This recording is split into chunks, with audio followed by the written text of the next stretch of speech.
সাম্প্রতিক সময়ে বাংলাদেশের সেনাবাহিনী সম্পর্কিত কিছু খবর নিয়ে আলোচনা তৈরি হয়েছে। এর মধ্যে খোদ আন্তঃবাহিনী জনসংযোগ পরিদপ্তর আইএসপিআর বলছে সেনাবাহিনীতে নাশকতার চেষ্টা করা হয়েছে, চেষ্টা চলছে সেনানিবাসে বিশৃঙ্খল পরিস্থিতি তৈরির। এজন্য সেনাবাহিনীর এক সদস্য সহ ৩ জনকে গ্রেপ্তারের খবর জানিয়েছে আইএসপিআর।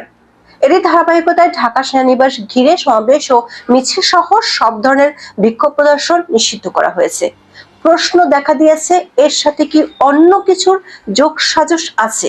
চলুন যাওয়া যাক বিশ্লেষণে। দর্শক, এই মুহূর্তের সবচেয়ে আলোচিত খবরটি হলো বাংলাদেশের আন্তঃবাহিনী জনসংযোগ পরিদপ্তর বা আইএসপিআর এর পক্ষ থেকে জানানো হয়েছে 18 মে রোববার থেকে ঢাকা সেনানিবাসের আশপাশের বেশ কিছু এলাকায় সব ধরনের সভা সমাবেশ নিষিদ্ধ করা হয়েছে। আইএসপিআর 17 মে এক বিজ্ঞপ্তিতে এই নিষেধাজ্ঞা ঘোষণা করে।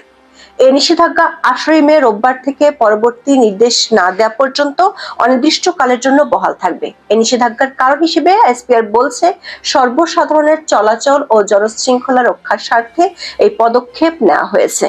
এর মধ্যে পড়ছে কচুক্ষেত সড়ক, বিজয় সরণি থেকে প্রধান উপদেষ্টার কার্যালয় হয়ে বীরশ্রেষ্ঠ শহীদ জাহাঙ্গীর গেট সংলগ্ন এলাকা, বিএফ শাহীন কলেজ থেকে মহাখালী ফ্লাইওভার সংলগ্ন এলাকা, সৈনিক ক্লাব মোড়, ভাসানটেক, মাটিকাটা, ইসিবি চত্বরের এলাকা। মানে বেশ বড় একটা পরিধির জন্য এই নিষেধাজ্ঞা দেওয়া হয়েছে। এই জায়গাগুলোতে সকল প্রকার সভা সমাবেশ, মিছিল, শোভাযাত্রা, বিক্ষোভ প্রদর্শন পরবর্তী নির্দেশ না দেওয়া পর্যন্ত বন্ধ থাকবে। এ ধরনের নিষেধাজ্ঞা সাধারণত জননিরাপত্তা বা শৃঙ্খলা রক্ষার প্রয়োজনে জারি করা হয়। দর্শক, গত 15 মে ঢাকা মেট্রোপলিটন পুলিশ বা ডিএমপি রাজধানীর আরো কিছু গুরুত্বপূর্ণ স্থানে, যেমন প্রধান বিচারপতির সরকারি বাসভবন, সুপ্রিম কোর্ট এলাকায় মিছিল, মিটিং, সভা সমাবেশ নিষিদ্ধ করে বিজ্ঞপ্তি জারি করেছিল। তবে আইএসপিআর এর এই নিষেধাজ্ঞাটি সরাসরি ঢাকা সেনানিবাস সংলগ্ন এলাকার জন্য নির্দিষ্ট, যা সেনাবাহিনীর নিজস্ব এখতিয়ার এবং উদ্বেগের ইঙ্গিত দেয়। দর্শক, ঢাকা সহ সারা দেশের সেনানিবাস এলাকাগুলোতে এমনিতে টাইট নিরাপত্তা থাকে, কিন্তু হঠাৎ ঢাকা সেনানিবাসকে ঘিরে এত বিস্তৃত নিষেধাজ্ঞা কি কোনো কারণ নির্দেশ করে? এই নিষেধাজ্ঞার খবরের সঙ্গে আরেকটি গুরুত্বপূর্ণ খবর প্রকাশিত হয়েছে, যা সম্ভবত এই পদক্ষেপের প্রেক্ষাপট তৈরিতে ভূমিকা রেখেছে।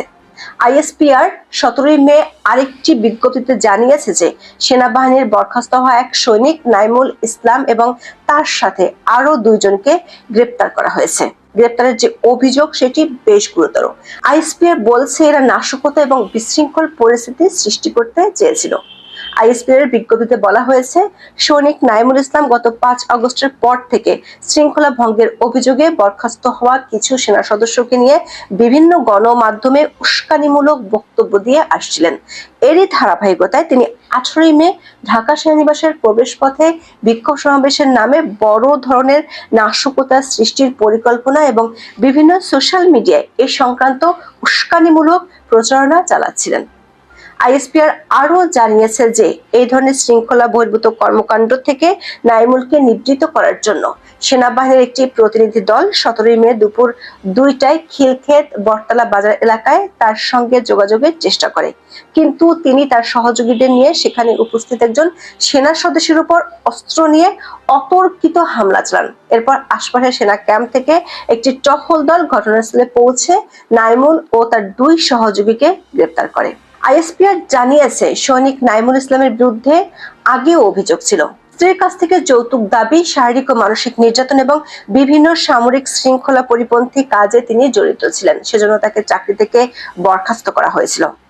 দর্শক, সৈনিক নাইমুল ইসলামের নাশকতার চেষ্টার ঘটনা এবং সেনানিবাস সংলগ্ন এলাকায় বিক্ষোভ নিষিদ্ধ করার ঘোষণা প্রায় একই সময় এসেছে। এটি ইঙ্গিত দেয় যে এই গ্রেপ্তারের ঘটনাটি সেনানিবাসের আশেপাশের এলাকার নিরাপত্তার উপর নিষেধাজ্ঞার একটি প্রত্যক্ষ কারণ হতে পারে। দর্শক, এই যে উস্কানিমূলক বক্তব্য বা নাশকতার চেষ্টার বিষয়ে বিস্তারিত কিছু জানা যায়নি। ঠিক কি ধরনের পরিকল্পনা বা বক্তব্য দেওয়া হয়েছিল সে বিষয়টি উল্লেখ করেনি আইএসপিআর। সংস্থাটি সাধারণত প্রাথমিক তথ্যের বাইরে খুব বেশি ডিটেলস ওপেনলি শেয়ার করে না। তবে একদিকে গ্রেপ্তার, অন্যদিকে সেনানিবাসকে ঘিরে এত কড়াকড়ি নিরাপত্তা বাড়ানো, একই সাথে সেনাবাহিনীর ভেতরে আরো একটি প্রশাসনিক প্রক্রিয়া চলছে, সেটি হলো প্রাক্তন সেনা সদস্যদের শাস্তি সংক্রান্ত সিদ্ধান্ত পুনর্বিবেচনার আপিল। এটার ব্যাপারে আইএসপিআর কিছুদিন আগে একটা সংবাদ বিজ্ঞপ্তি দিয়েছিল। গত 14 মে আইএসপিআর একটি সংবাদ বিজ্ঞপ্তিতে জানিয়েছিল, বিভিন্ন সময়ে কয়েকজন সাবেক সেনা সদস্যের পক্ষ থেকে তাদের বিরুদ্ধে শাস্তি সংক্রান্ত সিদ্ধান্ত পুনর্বিবেচনা করার জন্য কিছু আবেদন জমা পড়ে। সেনা সদর এই আবেদনগুলোকে সর্বোচ্চ গুরুত্বের সাথে গ্রহণ করেছে। মানবিক ও প্রশাসনিক বাস্তবতা বিবেচনা নিয়ে এই আবেদনগুলো যথাযথভাবে পর্যালোচনার জন্য সেনা সদরে উচ্চ পর্যায়ে একটি পর্ষদও গঠন করা হয়েছে। আইএসপিআর জানিয়েছে, এখনো পর্যন্ত এ সংক্রান্ত মোট 802টি আবেদন সেনা সদর নিয়েছে। এর মধ্যে 106টি আবেদন চূড়ান্ত নিষ্পত্তির জন্য সংশ্লিষ্ট রেকর্ডে পাঠানো হয়েছে। বাকি 696টি আবেদন যাচাই বাছাই চলছে। আইএসপিআর এটাও বলেছে, কাজটা সময় সাপেক্ষ, কিন্তু তারা আন্তরিকতার সাথেই বিষয়টি দেখছে। এর সাথে তারা সংশ্লিষ্ট সবাইকে ধৈর্য ধরতে বলেছে, শৃঙ্খলা বজায় রাখতে বলেছে, আর কোনো ধরনের নেতিবাচক কর্মকাণ্ড ও উস্কানিতে কান না দিতে বলেছে। দর্শক, সূত্রগুলো বলছে, বিগত আওয়ামী লীগ সরকার আমলে নানা অনিয়মের কারণে চাকরিচ্যুতরা 5 আগস্টের পর থেকে চাকরি ফিরে পেতে জোর চেষ্টা চালিয়ে আসছে। গত বছরের 9 অক্টোবর বাংলাদেশের 3 বাহিনীর চাকরিচ্যুতরা জাতীয় প্রেস ক্লাবে এক সংবাদ সম্মেলনে 3টি দাবি জানিয়েছিল। এই দাবিগুলো ছিল, চাকরিচ্যুত সময় থেকে এখন পর্যন্ত সম্পূর্ণ বেতন ভাতা ও অন্যান্য সুযোগ সুবিধা সহ চাকরি পুনর্বহাল করতে হবে। যদি সশস্ত্র বাহিনীর কোন সদস্যের চাকরি পুনর্বহাল করা সম্ভব না হয়, তাহলে ওইসব সদস্যের সরকারি চাকরির সব সুযোগ সুবিধা সহ সম্পূর্ণ পেনশনের আওতাভুক্ত করতে হবে। যে আইন কাঠামো ও একতরফা বিচার ব্যবস্থার প্রয়োগে শত শত সশস্ত্র সেনা সদস্যদের চাকরিচ্যুত করা হয়েছে, সেই বিচার ব্যবস্থার সংস্কার করতে হবে। এরপর 29 ডিসেম্বর এই দাবিগুলো নিয়ে ঢাকা সেনানিবাসের শহীদ জাহাঙ্গীর গেটের সামনে 2 ঘন্টার জন্য অবস্থান কর্মসূচি পালন করেছিল।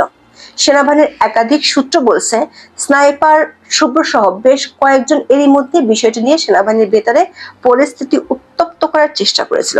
এই স্নাইপার শুভ্রের বিরুদ্ধে 5 আগস্ট রাজধানীর থানাগুলো থেকে অস্ত্র লুটের অভিযোগ আছে। স্নাইপার শুভ্র সহ 3 জনের একটি গ্রুপ পুরো বিষয়টিকে ঘিরে পরিস্থিতি উত্তপ্ত করার চেষ্টা করছে।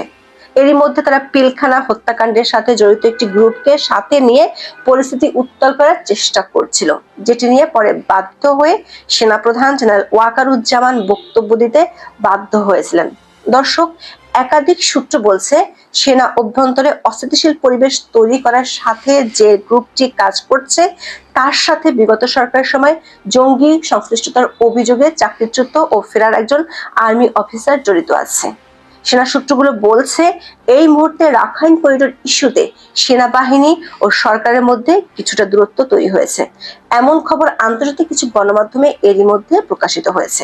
ওই গণমাধ্যমগুলোর দাবি হলো, খলিলুর রহমানকে জাতীয় নিরাপত্তা উপদেষ্টা হিসেবে নিয়োগের পর থেকে সেনা অভ্যন্তরে এমন পরিস্থিতি দেখা দিয়েছে। বিশেষ করে সেনাপ্রধান জেনারেল ওয়াকারুজ্জামান সহ বাংলাদেশ সেনাবাহিনীর বেশিরভাগ অফিসার মনে করেন, এই করিডোর দিলে বাংলাদেশ বিদেশি পরাশক্তিগুলোর সাথে প্রক্সি ওয়ারে জড়িয়ে পড়তে পারে। বাংলাদেশ সেনাবাহিনীর বেশিরভাগ সদস্যই দেশের সার্বভৌমত্বের স্বার্থে এ ধরনের পদক্ষেপে যেতে চায় না। ফলে এ নিয়ে সরকারের সাথে সেনাবাহিনীর দূরত্ব তৈরি হচ্ছে, যেটি নিয়ে সামাজিক মাধ্যমে প্রায় গুজব বা নানা ধরনের শঙ্কার কথা ছড়াতে দেখা যায়। দর্শক, 5 আগস্টের পর থেকে বিদেশি গণমাধ্যম এবং সামাজিক মাধ্যমগুলোতে বিভিন্ন সময়ে বাংলাদেশের সেনাবাহিনীতে কুয়ের খবর নিয়ে নানা ধরনের তথ্য প্রকাশিত হতে আমরা দেখেছি। এর আগে কমপক্ষে 3 বার বাংলাদেশের আইএসপিআর এর পক্ষ থেকে এই তথ্যগুলোকে ভিত্তিহীন বলে উড়িয়ে দেওয়া হয়েছিল।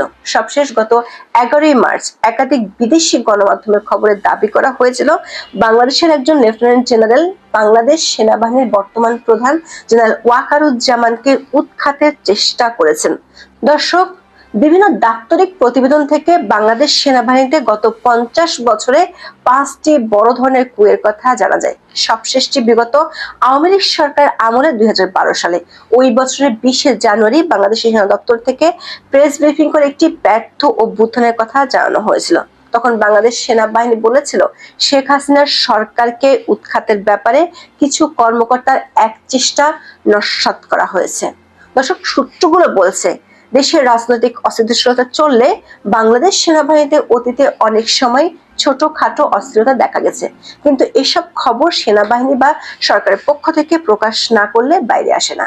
যেমন 2012 সালে যে ব্যর্থ অভ্যুত্থানের কথা বলা হয়, সেটি সংবাদ সম্মেলন করে সেনাবাহিনীর পক্ষ থেকে জানানো হয়েছিল। সব মিলিয়ে সেনাবাহিনী সম্পর্কিত যে খবরগুলো সামনে আসছে তার মূল বিষয়গুলো হলো ঢাকা সেনানিবাসের নিরাপত্তার স্বার্থে নির্দিষ্ট এলাকায় সাময়িক নিষেধাজ্ঞা জারি, নাশকতা পরিকল্পনার অভিযোগে একজন বরখাস্ত সৈনিক ও তার সহযোগীদের গ্রেপ্তার এবং সাবেক সেনা সদস্যদের শাস্তি পুনর্বিবেচনার আবেদনগুলো নিয়ে সেনাবাহিনীর একটি অভ্যন্তরীণ প্রক্রিয়া চলমান থাকা। আইএসপিআর বিজ্ঞপ্তিগুলো থেকে বোঝা যায় যে সেনাবাহিনী পরিস্থিতি শান্ত রাখতে এবং শৃঙ্খলা রক্ষা ও আলোচনার মাধ্যমে সমস্যার সমাধানে গুরুত্ব দিচ্ছে। আজ এ পর্যন্ত। সবাই ভালো থাকুন, সুস্থ থাকুন, নিরাপদে থাকুন। দেখা হবে আগামী পর্বে।